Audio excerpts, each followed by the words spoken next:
నమస్తే, తెలుగు రాజ్యంకి స్వాగతం. నేను మీ సంధ్య. సినిమా ఇండస్ట్రీకి సంబంధించి ఎప్పటికప్పుడు అనేక అంశాలు తెర మీదకి వస్తూనే ఉంటాయి. ప్రేక్షకులు అలరించడానికి హీరోలు, డైరెక్టర్లు, యాక్టర్లు, టెక్నీషియన్స్ టెక్నాలజీతో పోటీ పడుతూ ముందుకెళ్తూ ఉంటారు. తమ రోల్స్ని కూడా రీప్లేస్ చేసుకుంటూ ఉంటారు. ఇప్పుడు చూసుకుంటే ఒకప్పుడు హీరోలు కావాలనుకుని వచ్చిన వాళ్ళంతా డైరెక్టర్లుగా ముందు కెరీర్ స్టార్ట్ చేసి ఆ తర్వాత హీరోలు అయ్యారు. కాకపోతే మెగాఫోన్ ఎక్కడ పట్టుకోలేదు. కానీ ఈ మధ్యకాలంలో చూసుకుంటే డైరెక్టర్లంతా హీరోలుగాను, హీరోలంతా డైరెక్టర్లుగా మారిపోతున్న సందర్భాలు మనం చూస్తున్నాం. కొందరు సక్సెస్ అవుతున్నారు, ఇంకొందరు వెనక్కి తిరిగి చూసుకుంటున్నారు. దీంట్లో ముందుగా దీనికి అదే మన తెలుగులో జరిగింది. మన పెద్ద స్టార్ హీరోలంతా మొదట్లోనే ఈ ప్రయోగాలు చేశారు అనేసన్న అంశాన్ని చాలామంది మర్చిపోతున్నారు. మరి అప్పుడు స్టార్ట్ చేసిన వాళ్ళు ఎవరెవరు, ఆ సక్సెస్ రేట్ ఎంత, ఇప్పుడు డైరెక్టర్లు, యాక్టర్లుగా మారుతున్న విషయము. దాంతో ఇప్పుడు రామ్ పోతినేని హీరో కమ్ డైరెక్టర్గా అవతారం ఎత్తబోతున్నారు. అది స్ట్రెస్తో కూడుకుంది, సక్సెస్ అవ్వలేరు అంటూ ఒక వాదన వినిపించే ప్రయత్నం చేస్తున్నారు. డీటెయిల్స్ తెలుసుకునే ప్రయత్నం చేద్దాం. చరిత్రకారులు, సినీ రాజకీయ విశ్లేషకులు చిల్లగడ్డ శ్రీకాంత్ గారు మనతో ఉన్నారు. ఆయన మాటల్లో. శ్రీకాంత్ గారు నమస్తే అండి. నమస్కారం సంధ్య గారు. ఏంటి మన పెద్ద ఎన్టీఆర్ గారు, సూపర్ స్టార్ కృష్ణ గారు డైరెక్ట్ చేసి వాళ్ళే యాక్ట్ చేసుకొని బ్లాక్ బస్టర్స్ హిట్ కొట్టారని విన్నాము. ఇప్పుడు అదే బాటలో యంగ్ జనరేషన్ కూడా నడుస్తుంది అనేసి అన్న టాక్ నడుస్తుంది. ఏమంటారు? అంటే రామారావు గారు, కృష్ణ గారి కంటే ముందు చిత్తూరు వి నాగయ్య గారు త్యాగయ్య సినిమా ఆయనే నిర్మాత, ఆయనే దర్శకుడు, ఆయనే కథానాయకుడు, ఆయనే సంగీత దర్శకుడు, ఆయన రూపొందించుకున్నారు. ఆ సినిమా కనీ విని ఎరుగని విజయం సాధించింది. ఇట్లా చిత్తూరు నాగయ్య గారు ఆద్యులని చెప్పచ్చు. ఆ తర్వాత ఏంటంటే దర్శకత్వం వహించాలన్న ఆలోచన ఎన్టీ రామారావు గారికి కేవీ రెడ్డి గారిని, కమలాకర్ కామేశ్వరరావు గారిని వాళ్ళిద్దరినీ చూసిన తర్వాత రామారావు గారికి కలిగింది. పౌరాణికాల మీద కేవీ రెడ్డి గారికి, కమలాకర్ కామేశ్వరరావు గారికి ఉన్నటువంటి మమకారం ఏదైతే ఉందో, సాధికారత ఏదైతే ఉందో, అది రామారావు గారిని చాలా ఆయన్ని ఒక విధంగా చెప్పాలంటే దర్శకత్వానికి ప్రేరేపించిందని చెప్పచ్చు. ఆయన సీతారామ కళ్యాణానికి ముందు దర్శకుడిగా ఆయన ఆహ్వానించింది కేవీ రెడ్డి గారిని. కాకపోతే కేవీ రెడ్డి గారు సున్నితంగా తిరస్కరించారు. రామారావు గారిని రావణుడి పాత్రలో నేను ఊహించుకోలేను, ఒక విలన్గా నేను ఊహించుకోలేను, అందుకని నేను డైరెక్ట్ చేయనని చెప్పారు ఆయన. అప్పుడు ఆ సినిమాకి రామారావు గారే దర్శకత్వం వహించుకోవాల్సి వచ్చింది. రామారావు గారు గులేబ కావళి కథ, వరకట్నం, సీతారామ కళ్యాణం 3 సినిమాలకి ఎన్ఏటి యూనిట్ అని చెప్పి డైరెక్షన్ ఎన్ఏటి యూనిట్ అని వేయటంతో దర్శకులు కొంతమంది రామారావు గారిని హెచ్చరించారు. అంటే ప్రేమతోనే హెచ్చరించారు. దర్శకుడికి గౌరవం ఉంటుంది, director is the captain of the ship. కాబట్టి ఏంటంటే దర్శకుడిగా పేరు వేసుకోవటంలో మీకు ఏ విధమైనటువంటి ఇది ఉండదు, మీరు దర్శకుడిగా మీ పేరు వేసుకోవాలన్న తర్వాత రామారావు గారు శ్రీకృష్ణ పాండవ్యం సినిమా నుంచి దర్శకుడిగా తన పేరుని రామారావు గారు వేసుకొని ఆరంభించారు. దాదాపు ఎన్టీ రామారావు గారు 16 సినిమాలు డైరెక్ట్ చేశారు. నాకు రామారావు గారు నటుడిగా, నిర్మాతగా ఆయన గురించి ఎక్కువ చర్చ జరుగుతున్నా దర్శకుడిగా ఎక్కువ చర్చ జరగదు. ఎక్కువ చర్చ రామారావు గారి మీద జరగాలి దర్శకుడు గారి. నాకు ఇప్పుడు శ్రీమద్ విరాట్ పోతులూరి వీరబ్రహ్మేంద్ర స్వామి చరిత్ర ఉంది, దానవీర శూరకర్ణ ఉంది, శ్రీమద్ విరాట్ పర్వం ఉంది. వీటన్నింటి దర్శకుడు రామారావు గారు అయినప్పటికీ ఏంటంటే ఆయన మీద జరగాల్సినటువంటి చర్చ జరగలేదు అనేది చండశాసనుడు, ఈ సినిమాలన్నీ కూడా అనమాట. డి యోగానందని వారికి ఆస్థాన దర్శకుడు ఉండేవారు. అయితే ఎన్టీఆర్ గారు డైరెక్ట్ చేసేవారు, లేకపోతే డి యోగానంద్ గారు డైరెక్ట్ చేసేటటువంటి పరిస్థితులు. రామారావు గారికి కుదిరిందనుకోండి పూర్తి స్థాయిలో రామారావు గారు డైరెక్ట్ చేసేవారు, లేదనుకోండి డి యోగానంద్ గారికి డైరెక్షన్ ఇచ్చేవారు అనమాట. ఇచ్చి టైటిల్ వేసేవారు. ఒక సినిమా కుటుంబ గౌరవమో వంశ గౌరవం, పేరు సరిగ్గా గుర్తులేదు, అది మాత్రం దర్శకత్వ పర్యవేక్షణ ఎన్టీ రామారావు గారు చేస్తూ దర్శకుడిగా పేకెట్ శివరామ్ గారికి అవకాశం ఇచ్చారు. అలా రామారావు గారు 15-16 సినిమాలు డైరెక్ట్ చేశారు. డైరెక్ట్ చేసిన వాటిలో అత్యధిక సినిమాలు భారీ ఘన విజయాలు సొంతం చేసుకున్నాయి. అలా రామారావు గారి స్ఫూర్తి కృష్ణ గారికి అనమాట. ఇప్పుడు నాగేశ్వరరావు గారు, శోభన్ బాబు గారు డైరెక్షన్ జోలికి ఎందుకు వెళ్ళలేదు అంటే అది పూర్తిగా బాధ్యతతో, ఏకాగ్రతతో కూడుకున్నటువంటి, ఎందుకంటే అన్ని క్రాఫ్ట్స్ మీద కమాండ్ ఉండాలి, అన్ని క్రాఫ్ట్స్ మీద కమాండ్తో చెయ్యాలి. కాబట్టి మేము డైరెక్షన్కే పరిమితం కాలేము, నటులుగా మమ్మల్ని మేము నిరూపించుకోవాలి, మాకు నటన మీద, మా పాత్రల మీద ఏకాగ్రత కావాలి అంటే మేము డైరెక్షన్ చేయలేమని చెప్పి వాళ్ళు సున్నితంగా దర్శకత్వం నుంచి తప్పుకొని, దర్శకత్వం ఎప్పుడు చేయకుండా అలా తప్పించుకొని వాళ్ళు చాలా కంఫర్ట్ జోన్లో ఉండేవారు. కానీ రామారావు గారిని చూసి కృష్ణ గారికి ఏంటంటే నిర్మాణ సంస్థ నెలకొల్పాలి, నిర్మాణ సంస్థ నెలకొల్పిన తర్వాత రామారావు గారిలాగా దర్శకత్వం వహించాలంటే కృష్ణ గారి కళ. నిర్మాణ సంస్థ నెలకొల్పిన తర్వాత కృష్ణ గారికి అవసరమైనటువంటి దర్శకులు ఆ సమయానికి ఉన్నారు. ఉండటంతో కృష్ణ గారు ఏం చేసింటే ఒకవైపు పైగా విజయ నిర్మల గారు డైరెక్షన్ చేస్తున్నారు కాబట్టి ఆ పని విజయ నిర్మలది కాబట్టి మనకి డైరెక్షన్తో ఏం పని అని కృష్ణ గారు అనుకుని అలా ఆయన కేఎస్ఆర్ దాస్ గారు ఉండేవారు, ఎం మల్లికార్జునరావు గారు ఉండేవారు, కొంతకాలం బి రామచంద్రరావు గారు దర్శకత్వం వహించారు, ఆ తర్వాత పి చంద్రశేఖర్ రెడ్డి గారు వచ్చారు. ఇట్లా ఆయనకు సెట్ ఆఫ్ డైరెక్టర్స్ ఉండేవాళ్ళు. కృష్ణ గారు ఎస్డి లాల్ గారు కొన్ని సినిమాలు చేశారు. కృష్ణ గారికి ఎప్పుడైతే 80 దశకం తర్వాత ఏంటంటే రామారావు గారు రాజకీయాలకు వెళ్ళిపోవటం, చిరంజీవి గారు ఆగమనం, వీటన్నిటి దృష్టి ఏంటంటే ఆయనకి తనంత దర్శకుడిగా నిరూపించుకోవాలన్న కోరిక అప్పుడు బయలుదేరి అందులో నుంచే సింహాసనం సినిమా పుట్టుకొచ్చింది. భారీ చిత్రం, సినిమా హిట్ అయింది. ఆయనే దర్శకుడు, ఆయనే ఆ సినిమాకు కావాల్సినటువంటి సర్వ సంభారాలు ఆయన సమకూర్చుకొని తెరకెక్కించి ఆ తర్వాత కృష్ణ గారు ఏంటంటే దర్శకత్వం చేయడం అనేది ఒక ప్యాషన్గా ముగ్గురు కొడుకులోని ఒక సినిమా. ఇట్లా మీకు ఆయన కొన్ని సినిమాలు దాదాపు 15 సినిమాలు ఆయన డైరెక్ట్ చేశారు. 15 సినిమాల్లో 10 సినిమాలు సూపర్ హిట్ చేయగలిగారు కృష్ణ గారు కూడా. ఎందుకంటే ఆ కమాండ్, క్రాఫ్ట్స్ మీద ఉన్నటువంటి కమాండ్ అనమాట. హీరో కమ్ డైరెక్టర్ అనేటప్పటికి తమిళ్లో మనకు చాలామంది వస్తారు. ఒక బాగ్రాజ గారు వస్తారు, చేరన్ డైరెక్టర్ అయ్యి తర్వాత హీరో కమ్ డైరెక్టర్ అయినటువంటి చేరన్ వస్తాడు. ఇక్కడ మనకి హీరో కావాలనుకుని వచ్చి దర్శకుడు తర్వాత హీరోగా 2 సినిమాలు చేసిన ఎస్వి కృష్ణారెడ్డి లాంటి వాళ్ళు కనిపిస్తారు. హీరో కమ్ డైరెక్టర్లలో మనం ప్రముఖంగా తెలుగులో చెప్పుకోవాల్సింది ఆర్ నారాయణమూర్తి గారిని. అవును, ఆయన పందాలో ఆయన సినిమాలు ఆయన ఎంపిక చేసుకుని ఆయనే నటిస్తూ, ఆయనే నిర్మిస్తూ, ఆయనే దర్శకత్వం వహిస్తూ, ఆయనే చేసుకునేటటువంటి ఒక ధోరణి. మీకు తర్వాత వచ్చినటువంటి కమర్షియల్ హీరోలు ఎవరైనా కావచ్చు, బాలకృష్ణ గారు కావచ్చు, చిరంజీవి గారు కావచ్చు, నాగార్జున గారు, వెంకటేష్ గారు, వీళ్ళెవ్వరూ దర్శకత్వం చేయాలి అనేటటువంటి దాని జోలికి వెళ్ళలేదన్నమాట. బాలకృష్ణ గారికి దర్శకత్వం చేయాలని ఉన్నప్పటికీ ఆయన అటువైపు కూడా కన్నెత్తి చూసినటువంటి పరిస్థితులు లేవు. చిరంజీవి గారు దర్శకులకి ఒక విధంగా చెప్పాలంటే ఆయన ఏమంటారు, భుజంగా వేస్తారంటారు కదా. ఆయన హీరోగా మాత్రమే కాకుండా డైరెక్టర్స్కి ఒక డైరెక్టర్గా ఆయన భుజంగా వేస్తారు. విజయబాబు గారు డైరెక్ట్ చేసిన చాలా సినిమాలు చిరంజీవి గారితో అంటే చిరంజీవి గారి ఇన్వాల్వ్మెంట్ ఉంటుంది. డైరెక్టర్గా ఆయన పేరు ఉండదు కానీ ఇన్వాల్వ్మెంట్ తప్పనిసరి. ఓకే, పవన్ కళ్యాణ్ గారు జానీ చేశారు. ఆయన జానీ చేసిన తర్వాత ఏమైందంటే హీరో కమ్ డైరెక్టర్ అంటే ఆయనకి డైరెక్టోరియల్ ఏదైతే ఆ క్రాఫ్ట్ ఏదైతే ఉందో ఆ క్రాఫ్ట్ మీద చాలా కమాండ్ ఉన్నటువంటి పర్సన్. కాకపోతే ఏంటంటే అది మిస్ఫైర్ అయింది. మీ ఖుషీ సినిమాలో ఆయన చేసింది ఏంటంటే యాక్షన్ కొరియోగ్రఫీకి సంబంధించినటువంటి థీమ్స్ అన్ని ఆయనే కంపోజ్ చేసుకున్నారు.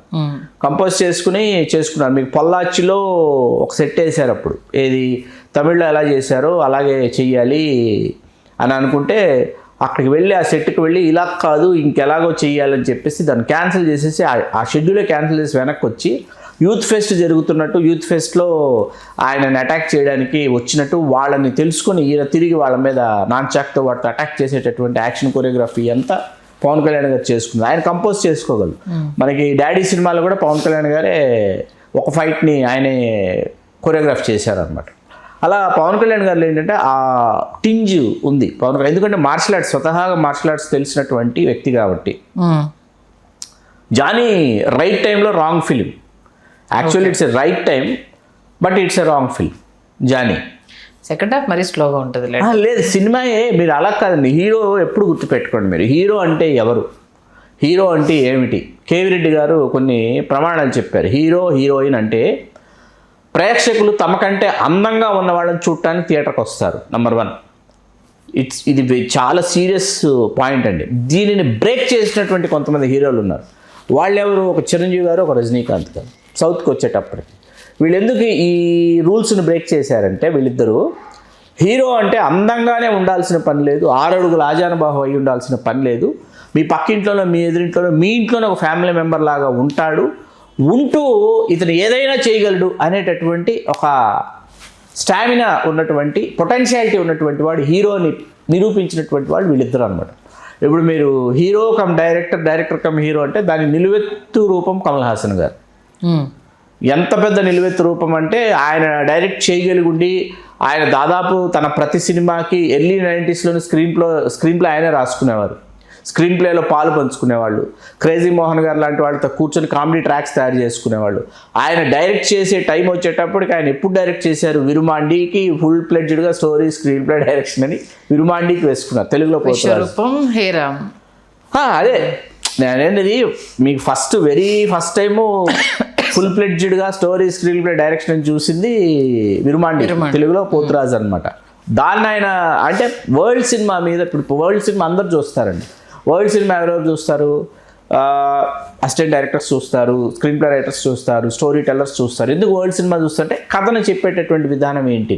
అలా వరల్డ్ సినిమాని చూసినటువంటి వాళ్ళల్లో కమల్ హాసన్ గారు విరివిగా దాన్ని చూడటం కాదు, అధ్యయనం చేసినటువంటి వాడిగా అకిరా కురోసావా గారి రషోమ్యాన్, సెవెన్ సమురాయ్ ఇలాంటి సినిమాలు చూసి మీకు రషోమ్యాన్ ఏదైతే ఉందో రషోమ్యాన్ స్క్రీన్ ప్లేని పోతురాజుకు తీసుకొచ్చి ఆయన అప్లై చేశారు. ఇప్పుడు పోతురాజు సినిమా మీరు చూసారా? చూసాను. పోతురాజు సినిమాలో నేను కథ చెప్తాను, నా పాయింట్ ఆఫ్ వ్యూలో అది కరెక్ట్, హీరో పాయింట్ ఆఫ్ వ్యూలో కరెక్ట్, విలన్ పాయింట్ ఆఫ్ వ్యూలో correct, character artist point of వ్యూలో కరెక్ట్. ఈ రషోమ్యాన్ స్క్రీన్ ప్లే అనమాట. దాన్ని తీసుకొచ్చి కన్ఫ్యూజ్ చేస్తాడు ఆయన, ప్రేక్షకుని కన్ఫ్యూజ్ చేస్తాడు. ఏంటి ఎవరు చెప్తున్నది నిజం అనేది అర్థం, ఇది నిజమా అది నిజమా ఏది నిజం అనేటటువంటిది తీసుకొచ్చి అది అంటే మీరు అకిరా కురోసావా స్క్రీన్ ప్లేని తీసుకొచ్చి ఒక ఇండియన్ ఫిల్మ్ దట్టు ఒక తమిళ దేశీయత ఉన్నటువంటి సినిమాలు, అందులోనూ తమిళ దేశీయతలో మళ్ళీ గ్రామీణ ప్రాంతానికి చెందినటువంటి ఇతివృత్తంలో ఇమిడ్చి దాన్ని చెప్పినటువంటి తీరు అనమాట. దట్ ఈస్ కమల్ హాసన్ గారు. ఇట్లా హీరో కమ్ డైరెక్టర్ అయినప్పుడు ప్రతి ఒక్కరికి దర్శకత్వం చేయాలి, ఆ కుర్చీలో వెళ్ళి కూర్చోవాలని ఉంటుంది, కానీ నిరూపించుకోవాలి కదా, ఎస్ చేశాను చూడండి అనేటువంటి ఇది కొంతమందికి సాధ్యమైంది. అంటే నెక్స్ట్ అంటే అడవిశేషు గారు ఒక సినిమాకి చేసుకున్నారు, తర్వాత 3 సినిమాలకు కథా స్క్రీన్ ప్లే తనే అందించారు. మాస్కా దాస్ విశ్వక్సేను తను చేశాడు.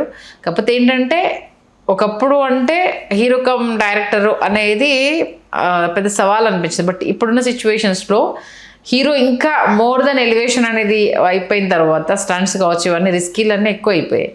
ఇప్పుడు తనే హీరోగా తనే డైరెక్టర్గా అంటే వర్కౌట్ అవుతుందా? అంటే ఏకాగ్రత అండి. ఇక్కడ నియమం, ధ్యానం, నిర్ణయం ఈ మూడింటి సమ్మేళనమే దర్శకత్వం అనమాట. మీరు దర్శకత్వం చేయాలంటే 24 ఇవాళ there are so many crafts పెరిగాయి కాబట్టి ఎన్ని క్రాఫ్ట్స్ ఉంటే అన్ని క్రాఫ్ట్స్ మీద మీకు కమాండ్ అనే కంటే క్రాఫ్ట్స్ మీద మీకు ఎంతో కొంత ఆసక్తి ఉండాలి, అవగాహన ఉండాలి, అధ్యయనం ఉండాలి, అనుశీలన ఉండాలి. అధ్యయనము అనుశీలన అంటే అధ్యయనం స్టడీ, అనుశీలన మీరు అధ్యయనం చేసిన దానిని మీరు వల్లివేయటం, నేర్చుకోవటం, మరింతగా దానిని పరిశీలించడం, మరింత నేర్చుకోవడం, దాన్ని ఇంప్లిమెంట్ చేయాలి. అనుశీలన అంటే మీరు అధ్యయనం చేశారు, అధ్యయనం చేసి పుస్తకం చదివేసి అక్కడ పెట్టేసిన తర్వాత ఈ పుస్తకం కాలక్షేపానికి చదువుకోవటం అధ్యయనం. పుస్తకంలో ఉన్న పాత్రలు, అటువంటి పాత్రలు ఎక్కడ దొరుకుతాయి, అటువంటి పాత్రధారులు మనకు ఎక్కడైనా తారసపడతారా, అటువంటి మనుషులు ఎక్కడైనా కనిపిస్తారా, అటువంటి మనుషులు కనిపిస్తే వాళ్ళతో వెళ్ళి మాట్లాడితే ఏం జరుగుతుంది, ఏవి మనకు దొరుకుతుంది అనేది అనుశీలన. అధ్యయనం, అనుశీలన చాలా మీకు అంగమైల డైరీస్ అనుకుంటా, దానిని తెలుగు తీసుకొచ్చేటప్పటికి విశ్వక్సేన్ గారు ఫలక్నామా దాస్ అని చెప్పేసి చాలా అద్భుతంగా దాన్ని ఓల్డ్ సిటీలో ఉన్నటువంటి వ్యాపారం చేస్తుంటారు, దాన్ని అద్భుతంగా తీసుకొచ్చారు, దాన్ని చాలా అద్భుతంగా తెలుగు చేశారు, దాన్ని నో డౌట్ ఎట్ ఆల్. ఇప్పుడు కేర్ ఆఫ్ కంచరపాలెం ఉంది, వెంకటేష్ మహా, అది కేర్ ఆఫ్ కంచరపాలెం అనేది అతను మొదట రాసుకున్న కథని ఆ తర్వాత అతనికి సంతృప్తినివ్వక ఆ తర్వాత మళ్ళీ తనలోకి తను ప్రయాణం చేసి అక్కడి పాత్రలు, అక్కడి సహజత్వం, అక్కడి భిన్నమైనటువంటి వాతావరణం, వాటన్నిటి నేపథ్యంలో అక్కడ జరుగుతుంటే మనం అక్కడ ఎదురుగుండా కూర్చుని కేర్ ఆఫ్ కంచరపాలెం చూస్తున్నామని అనిపిస్తుంది. అలాగే పలాస, కరుణ్ కుమార్ చేసినటువంటి పలాస, ఇవన్నీ ఏంటంటే మీకు స్మాల్ టౌన్స్ నుంచి వచ్చినటువంటి అద్భుతాలు అనమాట. వీటన్నిటికీ అధ్యయనం, అనుశీలనే కారణం అనమాట. అలా మీరు ఇందాక వేసిన ప్రశ్న ఏంటంటే అది ఇది రెండు సాధ్యమా అంటే ఒక్కొక్కసారి తప్పటడుగులు పడతాయి. మీకు hero come director come hero అంటే కన్నడంలో మీకు విపరీతంగా ప్రేక్షకుల్ని ప్రభావితం చేసినటువంటి ఉపేంద్ర గారు, హీరో కమ్ డైరెక్టర్ విపరీతంగా కన్నడ సినిమాని, కన్నడ ప్రేక్షకుల్ని ఒక సరికొత్త అంటే అంత క్రితం ఉన్న కన్నడ సినిమా జాతీయ అంతర్జాతీయ స్థాయిలో ఉన్న కన్నడ సినిమా అంటే ఇంకొక మలుపు తిప్పినటువంటి వాడు ఉపేంద్ర. అది కమర్షియల్గా తిప్పాడా, లేకపోతే మరొక విధంగా తిప్పాడా, లేకపోతే అతను వేరే విధంగా, ఇప్పుడు రామ్ గోపాల్ వర్మ గారికి ఒక ఎక్స్టెండెడ్ వెర్షన్ లాగా కనిపిస్తాడు ఉపేంద్ర గారు. అవును, రామ్ గోపాల్ వర్మ గారికి ఒక ఎక్స్టెండెడ్ వెర్షన్ లాగా కనిపిస్తాడు. ఇంకొక వైపు తీసుకెళ్ళాడా, ఇట్స్ డిఫరెంట్, మ్యాటర్ వేరు అనమాట. కాకపోతే మలుపు తిప్పాడా లేదా, హీరో ఇప్పుడు అవకాశం రాలేదు, హీరో చెయ్యాలి, దర్శకుడు దర్శకత్వం ఇవ్వలేదు, మీకు అర్థమవుతుంది కదా, నేనే చేసేస్తే ఒక పని అయిపోయింది కదా అని చెప్పేసి అమ్మయ్య అని చెప్పేసి చేసినటువంటి వాళ్ళు వీళ్ళంతా అనమాట. వాళ్ళు హీరోగా అవకాశాల కోసం వెళ్ళి ఉంటారు, రాలేదు, లేదా దర్శకుడిగా అవకాశం కోసం వెళ్ళి ఉంటారు, ఇవ్వలేదు, మనమే మన పాత్ర చేసేస్తే పోలేదా, ఎందుకంటే ఇప్పుడు మన మనం రాసుకున్న పాత్రని మనకంటే గొప్పగా బాగా ఎవరు చేస్తారు? రవితేజ గారు కానీ నాని గారు కానీ అదే కోకు వచ్చిన వాళ్ళే కదా, అసిస్టెంట్ డైరెక్టర్లుగా వచ్చి హీరోలుగా స్థిరపడ్డారు వాళ్ళు. మరి స్టార్ హీరోలు అయ్యారు కదా మరి. అంటే సినిమా ఇండస్ట్రీలోకి అప్పటి రాక కోసము ఎంట్రీ దొరకాలి కాబట్టి ఇక్కడి నుంచి వెళ్ళి వస్తేనే అది సాధ్యమవుతుందని వాళ్ళు నమ్మారు, అది అప్లికబుల్ చేశారు, అయ్యారు. అయితే అప్పుడున్న పరిస్థితులు ఇప్పుడున్న పరిస్థితి అందుకే కంపేర్ చేస్తుంది. ఇప్పుడు Ram Pothineni direct come hero, Vishal director come హీరోగా చేస్తున్నాడు తమిళ్లో, పృథ్వీరాజ్ సుకుమారన్ మలయాళంలో హీరో కమ్ డైరెక్టర్గా చేస్తున్నారు. అంటే ఎటువైపు నిలబడతారు అన్న దాంట్లో వచ్చేసరికి క్లారిటీ అన్న మిస్ అవుతుందా అనేది. హీరోలుగానే నిలబడతారండి. డైరెక్టర్స్, ఫుల్ ఫ్లెడ్జ్డ్ డైరెక్టర్స్ అనేది వాళ్ళకంత సంతృప్తినివ్వదు. ఓకే, హీరో అనేది గ్లామర్ పాయింట్ ఆఫ్ వ్యూలో హీరో కనిపిస్తాడు, దర్శకుడు కనిపించడు. దర్శకుడు ఎప్పుడు కనిపిస్తాడు అంటే మీరు సినిమాలో కూర్చున్న తర్వాత, మీరు సినిమాలో లీనమైన తర్వాత ఎవరు అసలు ఈ సినిమా తీసింది, ఈ దర్శకుడు ఎవరు మీరు ఆలోచిస్తున్నారంటే దర్శకుడు విజయం సాధించినట్టు. మీరు చరణ్ ఆటోగ్రాఫ్ చూసినా, తెలుగులో స్వీట్ మెమరీస్, ఆటోగ్రాఫ్ నా స్వీట్, మీరు అది తమిళ్లో చూడాలి. లేకపోతే చరణ్ తవమై తవమరిందు చూసినా మీకు ఏమనిపిస్తుందంటే అసలు ఎవరు ఈ దర్శకుడు ఎవరు. అట్లాగే మీరు బాలా డైరెక్ట్ చేసినటువంటి సినిమాలు, తమిళంలో బాలా డైరెక్ట్ చేసినటువంటి సినిమాలు చూసినా, లేకపోతే మీకు మిష్కిన్ అని ఒక డైరెక్టర్ ఉన్నాడు, వీళ్ళు డైరెక్ట్ చేసిన సినిమాలు చూస్తే మీకు ఏమనిపిస్తుంది, మీరు హీరో ఎవరు, విలన్ ఎవరు, హీరోయిన్ ఎవరు, ఇవన్నీ మిష్కిన్ సినిమాలు, బాలా సినిమాలు చూస్తే ఇవన్నీ మీ బ్రెయిన్లోంచి పక్కకు వెళ్ళిపోతాయి. వెట్రిమారన్ అయినా పారంజిత్ అయినా, వెట్రిమారన్ పారంజిత్ ఏం చేశారంటే కమర్షియల్ మీటర్లోకి తీసుకొచ్చారు. మీకు బాలా మిష్కిన్ ఏం చేశారంటే హీరో ఎవరు, విలన్ ఎవరు అసలు మనం ఆలోచించమండి. వీళ్ళు ఏం చేస్తారంటే ఆ కథ చెప్తున్నారు, పాత్రలు మాట్లాడుతున్నాయి, పాత్రలు మాట్లాడుతుంటే ఓహో ఇది పాత్ర, హీరోని మీరు చరణ్ ఒక అద్భుతమైన డైరెక్టరు, చరణ్ని హీరోగా పెట్టి మిష్కిన్ యుద్ధం చేయని ఒక సినిమా చేశాడు. నేను 100 మందికి చూపించుంటాను ఆ సినిమా కూర్చోబెట్టి, 100 మందికి కూర్చోబెట్టి, తమిళ్లోనే అవైలబిలిటీ, ఇంగ్లీష్ సబ్ టైటిల్స్ ఉన్నాయి, చూడొచ్చు మీరు, ఇవాళ కూడా చూడొచ్చు యుద్ధం చేయి. మీకు మొదట నాకు ఆ సినిమా మిష్కిన్ డైరెక్ట్ చేసాడని తెలియదు, సినిమా చూస్తూ నేను ఫస్ట్ చరణ్ సినిమా ఏమో చరణ్ డైరెక్ట్ చేసేయడం చూస్తూ తర్వాత ఆలోచిస్తున్నా, చరణ్ స్కూల్ ఇది కాదు, చరణ్ ఇలా డైరెక్ట్ చేయడు, చరణ్ ఇలా డైరెక్ట్ చేయడు, మిష్కిన్ ఇలా డైరెక్ట్ చేస్తాడు. అనుమానం వచ్చి చూస్తే మిష్కిన్ డైరెక్ట్ చేసినటువంటి సినిమా అనమాట. ఓకే, డైరెక్టరే ఇక్కడ మీకు డైరెక్ట్ డామినేట్ చేస్తాడండి. హీరో అనేది ఏంటంటే డైరెక్టర్ గుర్తు రాలేదు, హీరో గుర్తు వస్తున్నాడు అంటే అది స్టార్డమ్. ఓకే, ఎవరు డైరెక్ట్ చేసినా డైరెక్టర్ గుర్తు రాకుండా హీరో వర్షిప్ కనిపిస్తుందంటే అది స్టార్డమ్. ఓకే, అది 2 పడవల మీద ప్రయాణం చేసేటప్పుడు సాధ్యమా? ఏది? ఆ హీరోనే డైరెక్టర్ అయి తనని తాను ఎలివేట్ చేసుకోవాలి. అది ఒక ఎన్టీ రామారావు గారికి సాధ్యమైంది, సూపర్ స్టార్ కృష్ణ గారికి సాధ్యమైంది, మిగతా అందరికీ సాధ్యం అవ్వాలని ఎక్కడ నియమం ఏమీ లేదు. అంతే అంతే, చూద్దాం వాళ్ళకి సాధ్యమైంది. అది ఎటు ప్రయాణం అవుతుందో మొత్తానికి మన పెద్దవాళ్ళు ముందే పునాది వేశారు, దాని వీళ్ళు ఫాలో అవుతున్నాడు మాత్రం స్పష్టంగా కనిపిస్తుంది. మంచి విశ్లేషణ నుంచి ధన్యవాదాలు శ్రీకాంత్. ధన్యవాదాలు సంధ్య.